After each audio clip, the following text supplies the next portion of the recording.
नमस्कार दोस्तों, आपका हमारे चैनल टॉप ज्ञान में स्वागत है। जैसा कि हम सब जानते हैं, सनातन धर्म में मृत्यु के बाद मनुष्य के पंच महाभूतों से बने शरीर को जला दिया जाता है। अग्नि को सबसे पवित्र और अग्नि को मुक्ति का प्रवेश द्वार भी माना जाता है। इसलिए मृत्यु के बाद शरीर को अग्नि को सौंप दिया जाता है। आज हम आपको बताने वाले हैं कि क्यों छोटी आयु के बच्चों को, छोटी आयु के शिशु को जलाया नहीं जाता और उन्हें दफनाया क्यों जाता है। दोस्तों, मेरा नाम शिव है और आप देख रहे हैं टॉप ज्ञान। आइए जानते हैं क्यों छोटी आयु के शिशुओं को जलाया नहीं जाता और उन्हें दफनाया क्यों जाता है।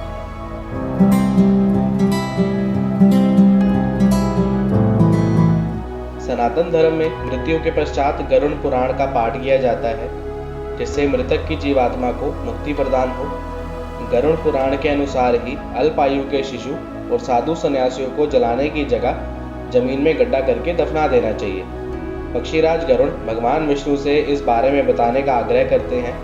तब भगवान विष्णु उन्हें बताते हैं कि जब शिशु की आयु 2 वर्ष से कम होती है तो उसके अंदर की जीवात्मा को उसके शरीर से कोई भी मोह नहीं होता है, और 2 वर्ष से कम आयु के शिशु कर्मों के बंधन से भी मुक्त होते हैं। इस कारण मृत्यु के पश्चात जीवात्मा बिना किसी मोह के शरीर का त्याग कर देती है और दोबारा शरीर में प्रवेश करने का कोई भी यत्न नहीं करती है। इसलिए हम बिना किसी संकोच के 2 वर्ष से कम आयु के बच्चों को जमीन में गड्ढा करके दफना देते हैं। जब मनुष्य बड़ा हो जाता है तो वो कर्मों के बंधन में बंध जाता है और उसकी जीवात्मा को उसके शरीर से मोह हो जाता है, और मृत्यु के पश्चात जीवात्मा शरीर में दोबारा प्रवेश करने के लिए तड़पती है।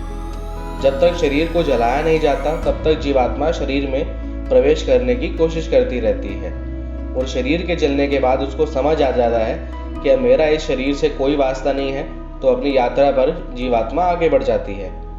तब गरुड़ भगवान विष्णु से सन्यासी और तपस्वियों के शरीर को ना जलाने की बात पूछते हैं। इस पर भगवान विष्णु बोलते हैं, सन्यासी तप और साधना के बल पर अपने मन को जीत लेते हैं। जो सच्चा सन्यासी होता है वो अपने तप और साधना के बल पर काम, क्रोध, लोभ, मोह और अहंकार को अपने वश में कर लेता है और सब भोग विलास को त्याग देता है। सन्यासी की जीवात्मा को ऐसे शरीर से कोई भी मोह नहीं होता है और वो बिना किसी पीड़ा के मृत्यु के बाद शरीर को त्याग देती है। और सन्यासी के तप वाले शरीर को धरती में दफनाने से धरती माता को भी उसके तप से शक्ति प्राप्त होती है। आगे भगवान विष्णु बताते हैं, शरीर को दफनाने के बाद वहां पर गाय के गोबर और मूत्र से जगह को लेप देना चाहिए और उसके ऊपर तुलसी का पौधा लगा देना चाहिए, क्योंकि तुलसी के पौधे के पास मैं सदा वास करता हूँ। इससे उस जीवात्मा को मुक्ति प्रदान होती है और उसका उद्धार भी हो जाता है।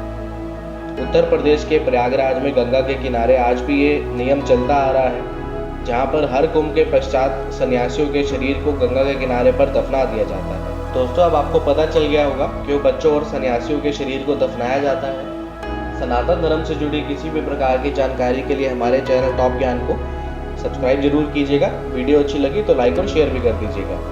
मिलते हैं अगली वीडियो में। जय श्री कृष्ण।